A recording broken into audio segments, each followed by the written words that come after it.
कलमा पढ़ने वाले को मारा है, उमर ने रसूल आज़म की सोबत में बैठने वाले को मारा है, उमर ने रोजा रखने वाले को मारा है।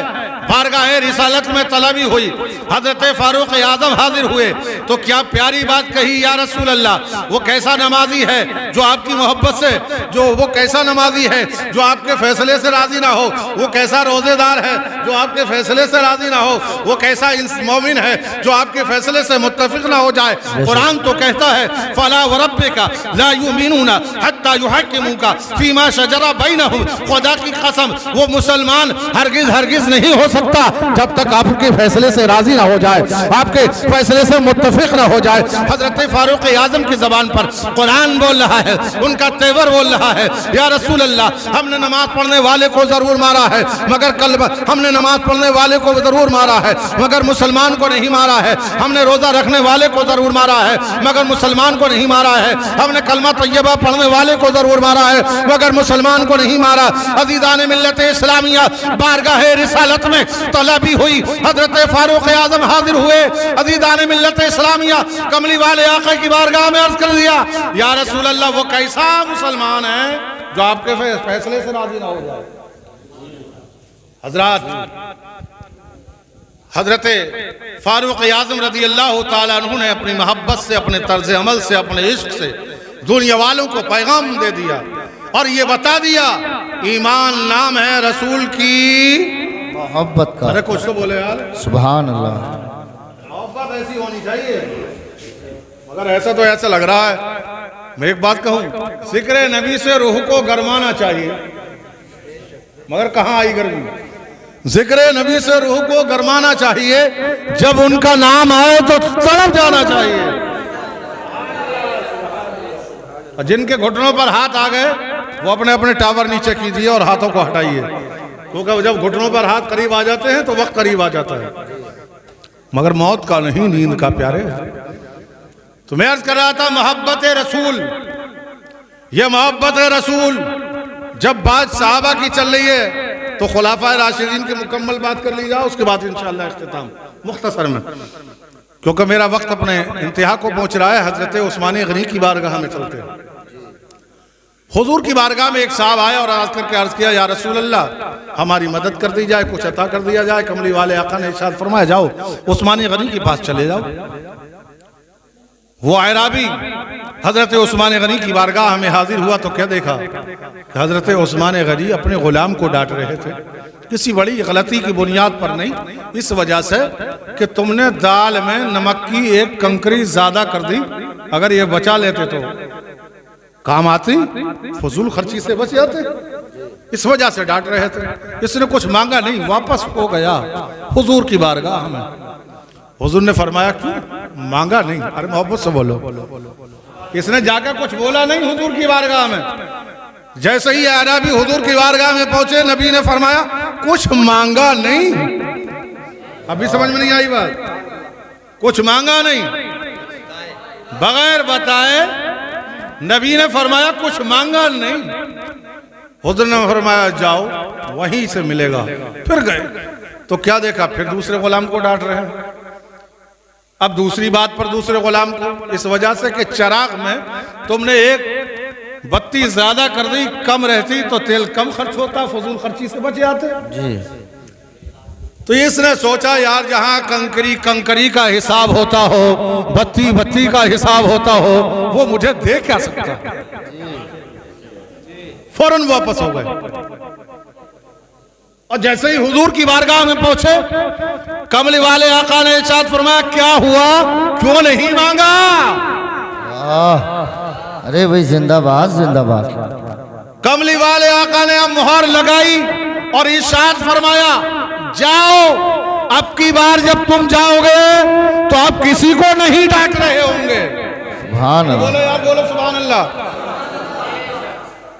हुजूर ने अपनी टूटी हुई चटाई पर बैठकर इरशाद फरमाया, जाओ, बैठे हैं मदीने में और खबर उस्मान के घर की है। सुभान अल्लाह। फरमाया, जाओ वहां पहुंचो। और गए तो क्या देखा, हुजूर के फरमान के मुताबिक अब हजरत उस्मान गनी किसी को तलकीन नहीं कर रहे हैं, किसी को डांट नहीं रहे हैं, किसी को नसीहत नहीं कर रहे हैं। हजरत उस्मान गनी ने इस चेहरे को देखा तो फरमाया, अरे इससे पहले तुम 2 बार आए थे, अब तीसरा के आए हो, बताओ किस गरज से आना हो रहा है, बोलो ना। कहने लगा, मुझे हुजूर ने भेजा है। सुभान अल्लाह। किसने भेजा है? हुजूर ने भेजा है। इतना सुना, और सुनते ही हजरत उस्मान गनी मचल गए और खजानों की चाबियां उठाकर उस अराबी के हवाले कर दी। फरमाया, जितना माल चाहो उठा के ले जाओ। सुभान अल्लाह। अब इसने चाबियों को लिया, अब हैरत में है। जहां कंकरी का हिसाब हो रहा था, बत्ती का हिसाब हो रहा था, मैं कितना उठाऊं, किस तरह उठाऊं, कितना ले जाऊं। सुभान अल्लाह। बत्ती याद आ रही, कंकरी याद आ रही। हजरत उस्मान गनी ने समझ लिया, निगाहे फरासत से जान लिया, ये क्या 36 के आंकड़े लगा रहा है, या क्या इसका दिल दिल्ली बरेली कर रहा है, क्या राजधानी एक्सप्रेस से तेज इसकी दिल की धड़कनें बढ़ती जा रही हैं। फरमाया, नादान, नादानी न कर, वो मामला मेरा था जहां मैं हिसाब ले रहा था, वो मेरी जात का मामला था, या तो मदीने के ताजदार ने तुझे भेजा है। सुभान अल्लाह। उनके नाम पर सब कुछ कुर्बान है। सुभान अल्लाह। जितना माल चाहो उतना उठा के ले जाओ। तो हजरत उस्मान गनी ने अपने तर्ज अमल से बता दिया, ईमान नाम है रसूल की मोहब्बत का।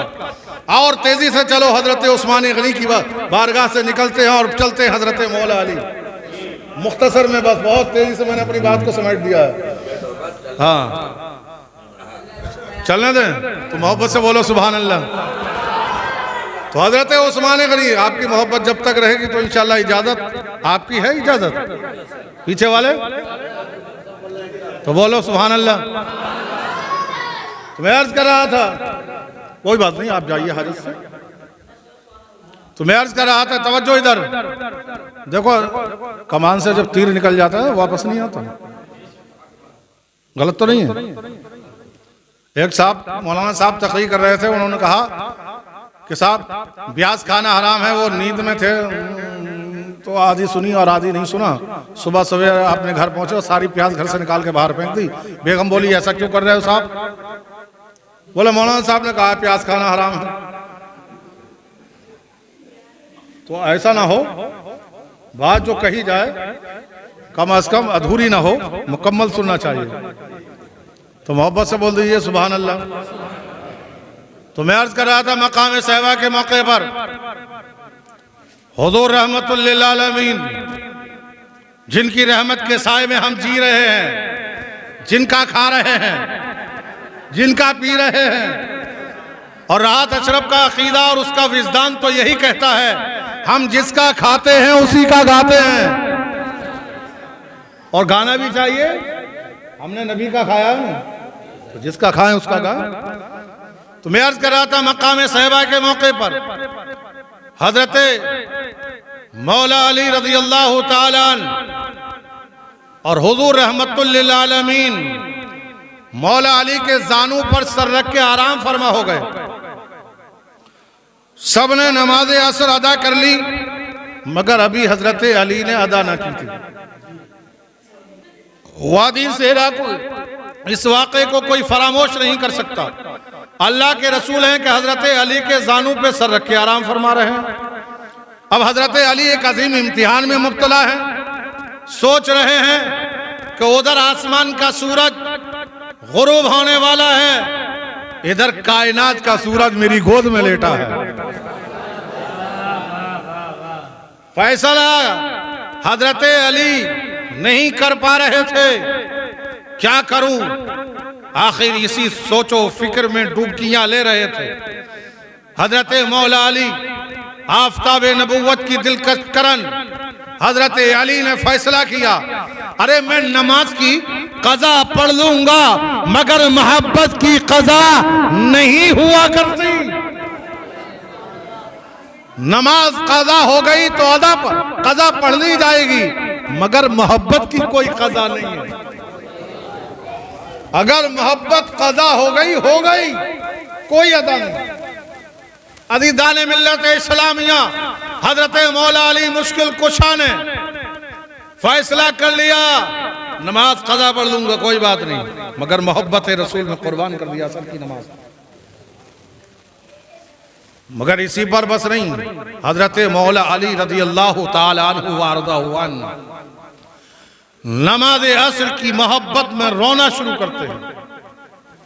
आप जरा गौर कीजिए, आज हमारे माशरे का हाल क्या है। हम नमाजों पर नमाजें, नमाजों पर नमाजें, नमाजों पर नमाजें छोड़ रहे हैं। 8 की 360 की जुमे के जुमे गायब। मगर हजरत अली की एक वक्त की नमाज कज़ा हुई, तर्क नहीं हुई, कज़ा। हजरत मौला अली एक वक्त की नमाज के कज़ा होने के गम में रोना शुरू करते हैं। आप रोने लगे, आपके आंखों से आंसू टपका, हुजूर पाक की रुखसारे नबुव्वत पर आंसू गिरा। यानी वो हजरत मौला अली की आंख से जो आंसू का कतरा टपका, वो मुस्तफ़ा जाने रहमत के रुखसारे नबुव्वत पे गिरा।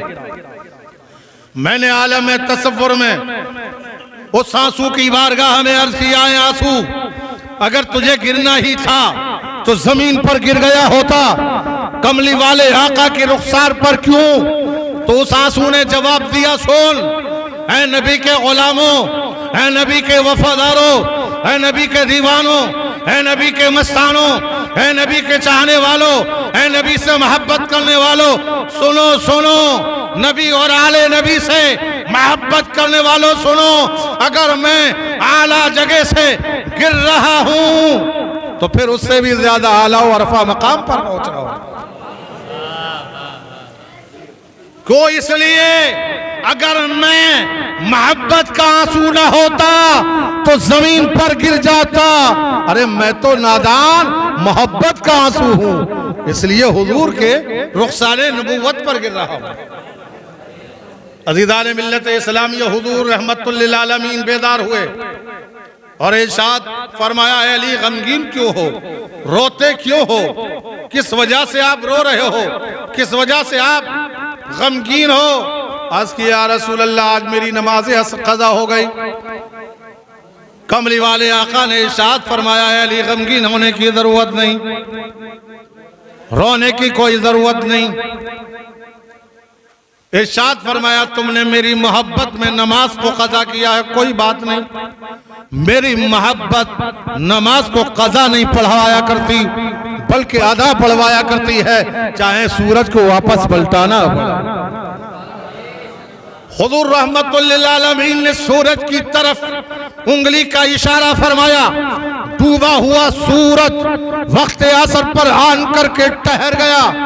मैंने उस सूरज से आलम तसव्वुर में अर्ज किया, ऐ सूरज जरा बता, सारी दुनिया तेरे तुलू हो जाने से अपने कामों काज में मसरूफ हो मुनहमिक होती है, तेरे गुरूब हो जाने से, तेरे डूब जाने से सारी दुनिया के लोग अपना कारोबार बंद कर देते हैं, दुकान को बंद कर देते हैं, दुकान को बढ़ा देते हैं, अपने घरों में आ जाते हैं। मगर ऐ सूरज जरा बता, मौला अली वजू कर रहे हैं नमाज के लिए, तू इंतजार क्यों कर रहा था?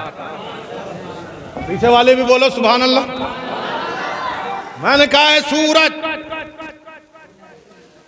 इससे पहले हम तेरा इंतजार, इसके बाद इंतजार। मगर वो मौका ऐसा था, हमने देखा कि अली ने नमाज के लिए मुसल्ला बिछाया, तूने इंतजार किया। अली ने नियत बांधी, तूने इंतजार किया। अली क़याम कर रहे हैं, सूरज इंतजार कर रहा है। अली रुकू कर रहे हैं, सूरज इंतजार कर रहा है। अली सजदा कर रहे हैं, सूरज इंतजार कर रहा है। अली कायदे में है, सूरज इंतजार में है। अली फिर क़याम में है, सूरज इंतजार में है। अली फिर रुकू में है, सूरज इंतजार में है। अली फिर सजदे में है, सूरज इंतजार में है। मैंने कहा है सूरज ये क्यों इंतजार कर रहा है? तो सूरज ने आलम तसव्वुर में जवाब दिया, सुन सुन, बात यह है कि पहले निकला था या इसके बाद निकलूंगा तो सारी कायनात के लिए, अब तो फकत निकला हूं अली के लिए। अब तो फकत अली के लिए निकला हूं। जब तक अली की नमाज असर मुकम्मल नहीं होगी उस वक्त तक मैं डूबने वाला नहीं, उस वक्त तक मैं गुरूब होने वाला नहीं। मतलब ये यहां से पता चला, मालूम हुआ कि जब तक मौला अली ने अपने आप को नबी पर कुर्बान ना किया था तो अली इस सूरज का इंतजार करते थे। जब हजरत मौला अली ने अपने आप को नबी पे कुर्बान किया तो सूरज ने इंतजार किया। और इंतजार क्यों ना करे, कमली वाले आका ने फरमाया अली वो है जिसका चेहरा देखना इबादत है। अली का चेहरा देखना इबादत। हजरत सिद्दीक अकबर फरमाते, हजरत सिद्दीक अकबर महफिल में हैं, किसकी? हुजूर की। किसकी महफिल में? हम और आप किसकी महफिल में हैं? और हजरत सिद्दीक अकबर हयात मुस्तफ़ा उनकी महफिल में। सामने आका है, पीछे गुलाम बैठा है, सामने सुभान अल्लाह, और हम गुलामाने मोहम्मद उनकी महफिल में हैं। उधर चेहराए मुस्तफ़ा दीवानों के सामने। मगर हजरत सिद्दीक अकबर उस महफिल में बैठकर, पैर पीछे कर लो, उस महफिल, ये महफिल वो है जिसमें फरिश्ते ही नहीं आते, कमली वाले आका भी तशरीफ लाते हैं। ये महफिल रसूल है, आंखों से चल के आ, वो आएंगे मदीने से, तू घर से चल के आ। बस लास्ट बात, हजरत सिद्दीक अकबर मोहब्बत की नजर से देख रहे हैं चेहरा मुस्तफ़ा का नहीं, मौला अली का, और महफिल में बैठे हैं मुस्तफ़ा भी, चेहरे की ज़ियारत कर रहे हैं मौला अली की। हजरत आयशा सिद्दीक़ा ने फरमाया, पूछा अब्बा जान आप वहां क्या कर रहे थे? हुजूर बैठे थे तो आपने चेहरा हुजूर का न देखकर अली का देख रहे थे। तो हजरत सिद्दीक अकबर ने फरमाया, सुनो मैं वहां महफिल में बैठकर इबादत कर रहा था। क्या मतलब? बोले हुजूर ने ही तो फरमाया कि अली का चेहरा देखना इबादत है, तो हुजूर के फरमान पर मैं अमल करके वहां इबादत कर रहा था। अज़ीज़ान मिल्लत इस्लामिय्या तो खुलाफाए राशिदीन सहाबा इकराम की मुक़द्दस जमात ने हमें यही पैगाम दिया कि मोहब्बत रसूल सब कुछ है। मोहब्बत रसूल हमारे पास नहीं तो कुछ भी नहीं। और अल्लाह ने कुरान में फरमाया, वल्लज़ीना आमनू अशद्दु हुब्बन लिल्लाह, वो लोग अल्लाह से बड़ी मोहब्बत करते हैं कौन? जो ईमान ला चुके। ईमान लाने के बाद अब खुदा मिला के रही। परवरदिगार आलम की बारगाह में दुआ है, मौला हमें आपको अमल की तौफीक अता फरमाए, कहने में मानन कस्दन सहवन जो ख़ता हुई उसे माफ़ फरमाए। मैंने पहले ही ये सोच रहा था जब बैठा था कि 11 बजे माइक हवाले है, और जब सलाम और दुआ का इख्तिताम हो इस महफिल पाक का तो 12 के करीब हो, ताकि हमें ये निस्बत भी हासिल हो जाए। यानी हम 11वीं वाले भी हैं और 12वीं वाले भी हैं। 11 से तो समझ गए हुजूर गौसे आजम, और 12 से हुजूर नबी पाक रहमतुल लिल आलमीन सल्लल्लाहु अलैहि वसल्लम।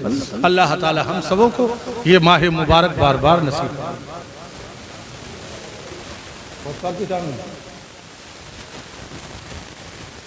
वक्त काफी हो चुका है। चलो दरूद शरीफ पढ़ लें। सैयदना व अला आले सैयदना व मौलाना मुहम्मद व बारिक व सल्लिम सल्लल्लाहु अलैहि सलातो व सलाम अलैका या रसूलल्लाह सल्लल्लाहु अलैहि वसल्लम। अज़ीज़ान मिल्लत इस्लामिय्या फरमाइश है तो पूरी कर देता हूँ। जिस तरह तमाम अंबिया इकराम में हमारे हुजूर का जवाब नहीं, इसी तरह तमाम औलिया में गौसे आजम का जवाब नहीं। जहां मुस्तफ़ा इमामुल अंबिया हैं वहां उनका शहजादा गौसे आजम इमामुल औलिया है। ना इमामुल अंबिया का जवाब है ना इमामुल औलिया का जवाब। तो गौसे आजम का बचपना लाजवाब है, उनका बचपना लाजवाब है, उनकी जिंदगी का एक एक शोबा लाजवाब, और ऐसा लाजवाब है, ऐसा लाजवाब है, ऐसा लाजवाब है। एक वाक़या बहुत तेजी से समाप्त फरमा लीजिए। हजरत गौसे आजम रज़ी अल्लाह ताला अन्हु वारज़ाहु अन्ना अपनी महफिल के अंदर खिताब फरमा रहे थे, वाज़ कर रहे थे, जिस तरह आप चल रही है महफिल उसी अंदाज से, मगर माइक का जमाना नहीं था। हजरत गौसे आजम की आवाज़ जिस तरह आगे वाले सुनते थे वैसे ही आवाज़ पीछे वालों की भी सुनते थे। अरे बोलो यार सुभान अल्लाह। हम इसके जरिए आप तक आवाज़ पहुंचाते हैं, मगर मेरा गौस का मकाम ये है, उनकी अजमत का आलम ये है कि उनकी आवाज़ का आलम ये था कि 70,000 का मजमा भी ऐसी ही आवाज़ पहुंचती थी। अज़ीज़ान मिल्लत इस्लामिया हज़रत गौसे आज़म अपनी महफिल में हैं, तशरीफ फरमाए, इतने में एक सांप आया। वो आ गया, देखो सांप। अरे कहाँ देख रहे हो, सांप कहाँ आया है? मैंने मिसाल दी है, मिसाल में बात बदल गई। इतना डर है, लोग कहते हैं ना कि तेरे सीने पर सांप लौट रहा है। मैं हकीकत में दिखा रहा हूं, आज सांप लौटेगा। तारीख गवाह है। हजरत गौसे आजम बयान फरमा रहे थे कज़ा का, मौत का बयान चल रहा। इतने में सांप आया, और जैसे ही सांप को देखा, जैसे आपने पीछे को अभी देखा, सांप पर जैसे ही महफिल में बैठने वाले लोगों की नजर पड़ी, महफिल तिरबितर हो गई, दाएं बाएं लोग भाग गए, इधर उधर चले गए। मगर हजरत गौसे आजम जिस अंदाज से बैठे थे उसी अंदाज से बैठे रहे। जिस अंदाज से हुजूर गौसे पाक खिताब कर रहे थे, वाज कह रहे थे, उसी अंदाज से आपकी गुफ्तगू जारी हो सारी है। सुभान अल्लाह। सांप आता चला गया, गौसे पाक बोलते चले गए। सांप आगे बढ़ता चला गया, गौसे पाक भी बयान आगे बढ़ाते चले गए। ये दाएं बाएं खड़े हुए ये मंजर देख रहे हैं, सांप आ रहा है और गौसे पाक की जानिब जा रहा है। अरे मैं आपसे पहले भाग जाऊंगा, सही कह रहा हूं ना, सांप आ जाता अभी, मगर मेरे गौस का मकाम लिया। हजरत गौसे आज़म रज़ी अल्लाह तआला अन्हु की बारगाह में सांप आया, और सांप ऊपर इस तरह से आपके ऊपर होकर चढ़ने लगा। जैसे चढ़ा, चलता गया, आपके ऊपर चलता गया, और इस तरह से इस तरह आया, और फिर यूं करके गर्दन पर ले आकर के लिपट गया। मगर मेरे गौस की शान अजमत, मेरे गौसे आजम की अजमत का क्या कहना, मेरे गौसे आजम की बुलंद पायकी का मकाम ये है हुजूर के। गौसे आजम की बारगाह में वो सांप आकर के लटक गया, मगर इसके बावजूद हजरत गौसे आजम ने न हाथ को इस तरह हिलाया, न इस तरह हिलाया, न पैर को इस तरह आगे पीछे किया, न गर्दन को हिलाया। जिस अंदाज से खिताब कर रहे थे उसी अंदाज से हुजूर गौसे आजम का बयान चल रहा है। ये जो महफिल में दाएं बाएं भागकर खड़े हो गए थे, ये मंजर देख रहे हैं। इन्होंने देखा वो सांप ऊपर से लटका, नीचे गिरा, और हजरत गौसे आजम के चरणों में, आपके कदमों में अपने फन को रख दिया। और सांप ने कुछ ज़बान हाल वकाल से कुछ कहा। वो बयान करते हैं जो दाएं बाएं महफिल में खड़े होकर ये मंजर देख रहे थे। वो कहते हैं हमने देखा उसने कुछ गौसे आजम से कहा, और हजरत गौसे पाक ने उस सांप से कुछ बोला, मगर हमारे समझ में कुछ नहीं आया। हमारे तो समझ में इतना आया कि इशारा चल रहा है कि आंखों आंखों में इशारे हो गए, तुम हमारे हम तुम्हारे हो गए। क्या बात चल रही है हमें नहीं पता लगा। सांप थोड़ी देर के बाद चला गया, वहां से गायब हो गया। महफिल में लोग आकर पहले की तरह फिर से बैठ गए, और महफिल का इख्तिताम हुआ। हजरत गौसे आजम के दीवानों ने पूछा, सरकार मुअम्मा समझ में नहीं आया, बात समझ में नहीं आई, सरकार हमें बता दिया जाए वो सांप आपसे क्या कह रहा था और आपने सांप से क्या कहा। हजरत गौसे आजम इरशाद फरमाते हैं, वो सांप ये कह रहा था, अब तक मैंने बहुत सारे कुतुबों का, अब्दालों का इम्तिहान लेकर उन्हें उनके इम्तिहान में फेल कर दिया है, वो कामयाब ना हो सके, मगर आपको चट्टान से ज्यादा मजबूत पाया है मैंने। अरे बोलो यार, पहाड़ से ज्यादा मजबूत। सुभान अल्लाह, सुभान अल्लाह। पहाड़ से ज्यादा, पत्थर से ज्यादा मजबूत पाया आपको। कहा फिर क्या कहा? बोले फिर उसने कहा आप अपना गुलाम बना लो। सुभान अल्लाह। कौन बना लो? आप अपनी गुलामी में मुझे ले लो। फरमाया ये आने वाला बज़ाहिर सांप तो था, मगर ये जिन्नात था। अरे बोले यार, ये सांप के भेष में आने वाला जिन्नात था, जो बड़े बड़ों का ये हवा सरका चुका था, मगर गौसे आजम की बारगाह में आकर चरणों में गिरता हुआ नजर आया। सुभान अल्लाह। ये मकाम है हजरत गौसे आजम रज़ी अल्लाह तआला अन्हु वारदा व अन्ना का। अज़ीज़ान मिल्लत इस्लामिया हजरत गौसे आजम रज़ी अल्लाह तआला अन्हु ने अपने एक मुरीद से फरमाया कि सुनो, मार्केट जाओ और हमारे लिए कपड़ा खरीद के लाओ, कीमती कपड़ा लाना। वो चल रही है। जैसे वो गया मुरीद आपका कपड़ा खरीद करने की गरज से बजाज की दुकान पे पहुंचा और फरमाया जो तुम्हारे यहाँ हाई क्वालिटी का कपड़ा हो वो निकालो। इन्होंने दिखाना शुरू किया, गौसे पाक के मुरीद को पसंद नहीं आया, फरमाया और अच्छी वैरायटी निकालो और ऊंची। कहने लगा ये बताओ किसने मंगाया है? तो मुरीद ने कहा कि मेरे पीराने पीर गौसे आजम ने मंगाया है। सुभान अल्लाह। दुकानदार के पेट में हसद का दर्द शुरू। गौसे आजम और इतना कीमती लिबास पहनेंगे, इतना कीमती पहनने की क्या जरूरत है? जैसे आजकल अगर इमाम कोई अच्छे कपड़े पहन ले, चमकीला टोपी लगा ले और कपड़े पहन ले, तो कुछ मुक्तदी ऐसे भी हैं जिन्हें सांप लोटे उनके सीने पे, बोले हमारे गांव में होकर रोटी लग गई है। बात कड़वी जरूर है मगर हक है, गलत तो नहीं कह रहा हूं मैं, हकीकत है भाई। जो दिल पे गुजरती है वो बात जबान से निकलती है। सही कह रहा हूं ना? हाँ, पुराना तजुर्बा है और माशाअल्लाह यही हाल है हमारी कौम का। जहां आमदनी हुई इमाम की तो बस सटपटा गए लोग, बोला अरे जब से यहाँ बहुत आमदनी हो रही है।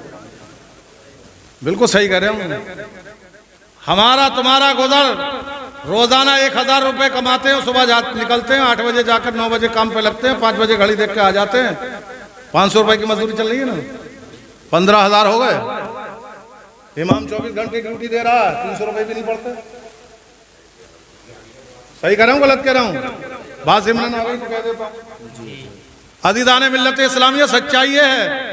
तो हमारा 15,000 में आपका खर्चा नहीं चलता यार, बड़े परेशान। इमाम साहब 1 लिख दो। हाँ हमारी पास में, बोले 1 लिख दो ताबीज, पर बरकत न हो रही, बड़ा कमाते। हाँ हमारी बात में, अबे तुम्हारे 15,000 में नहीं हो रही, हमारी 5,000 में कैसे हो जाएगी? यार इमामों का ख्याल रखिए। इमाम मुक्तदी से होते हैं और मुक्तदी इमामों से। बेशक। तो बोले यार कोई गलत कर रहा हूँ? सही बात है, सही बात है, ख्याल रखिएगा। तो मैं अर्ज कर रहा था हजरत गौसे आजम ने कपड़ा मंगाया था, पेट में दुकानदार के दर्द शुरू हो गया हसद का। और हसद वो है, हुजूर ने फरमाया हसद जिस्म को खा जाता है जैसे आग लकड़ी को खा जाए। अज़ीज़ाने मिल्लत इस्लामी हसद मत करो। हजरत गौसे आजम रज़ी अल्लाह तआला अन्हु का मुरीद फरमाता है उस दुकानदार से कैलकुलेटर न चला, 36 के आंकड़े न लगा, अगर तेरे पास माल है तो दिखा, नहीं है तो मैं अगली दुकान पे देख लेता हूँ। गर्दन हिला के बोला तो नहीं है, तो नहीं है। उतर गए, दूसरी दुकान पर जाकर कपड़ा खरीदा और चले आए। पहले इसके हसद का दर्द शुरू हो रहा था, अब हकीकत में ही पेट में दर्द शुरू हो गया। अरे बोलो यार, बोलो सुभान अल्लाह। टकरा भी किससे रहा था? अज़ीज़ाने मिल्लत इस्लामियत दर्द बढ़ता गया, जू दवा की वैसे वैसे दवा के बजाय और ज्यादा मर्ज बढ़ता जा रहा है। जिस्म लाकर वो कमजोर होता जा रहा है, कभी इस डॉक्टर के पास, कभी उस तबीब के पास, कभी उस हकीम के पास, चक्कर पर चक्कर। जिस तरह अगर हमें आपकी भड़ासी की सरजमीन पर जो डॉक्टर रहते हैं उससे फायदा ना हो तो शाहबाद जाते हैं, वहां से फायदा ना हो, रामपुर वहां से फायदा ना हो, बरेली वहां से फायदा ना हो, दिल्ली।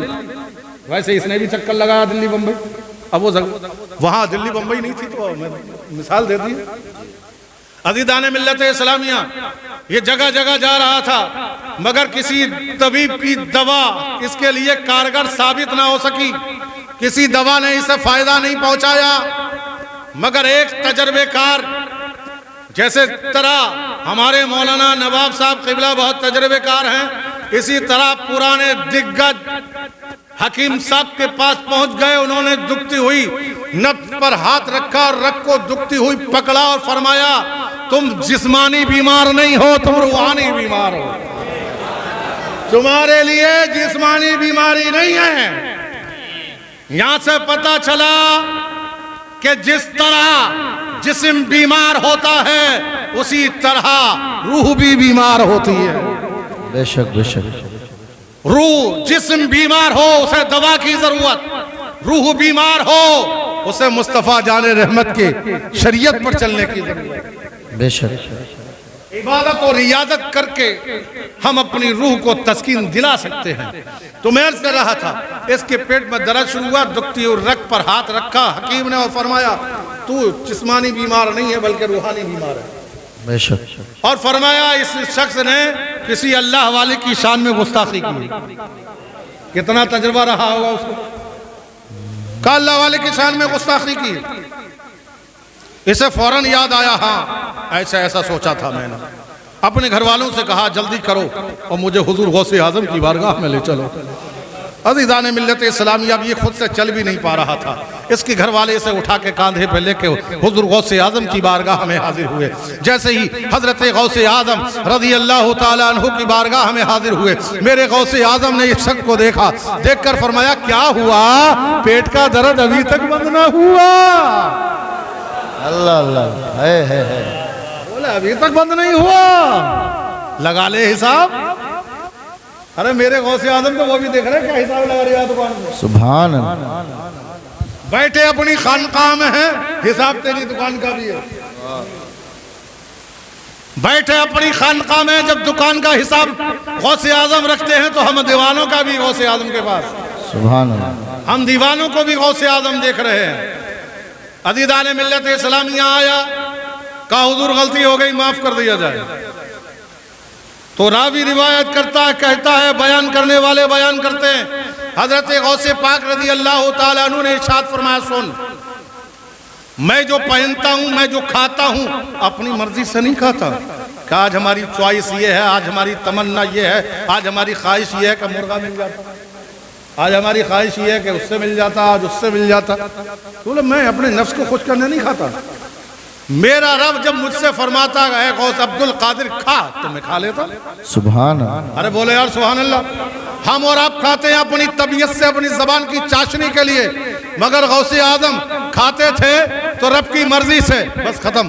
हजरत गौसे आजम फरमाते हैं, मैं रब की मर्जी से खाता हूँ, रब की मर्जी से पीता हूँ, रब की मर्जी से पहनता हूँ। जैसा मेरा रब मुझे पहनाता है वैसा मैं पहन लेता हूँ। हजरत रावी कहता है, बयान करने वाला कहता है, हमने देखा हजरत गौसे आजम ने उसके सर पे इस तरह हाथ रखा, पहले चल नहीं पाता था मगर इधर से खुद चल के जा रहा है। किसी डॉक्टर और तबीब को और हकीम की दवा ने खातिर खा फायदा नहीं पहुंचाया, मगर गौसे आजम का हाथ क्या रखा, बस उसमें ये बरकत पैदा हो गई। गौसे आजम की हाथ से उसमें ये कमाल पैदा हो गया, ऐसा लग रहा था जैसे ये बीमारी नहीं पड़ा है। अल्लाह ताला हमें आपको इन बुजुर्गान दीन से सच्ची पक्की मोहब्बत रखने की तौफीक अता फरमाए।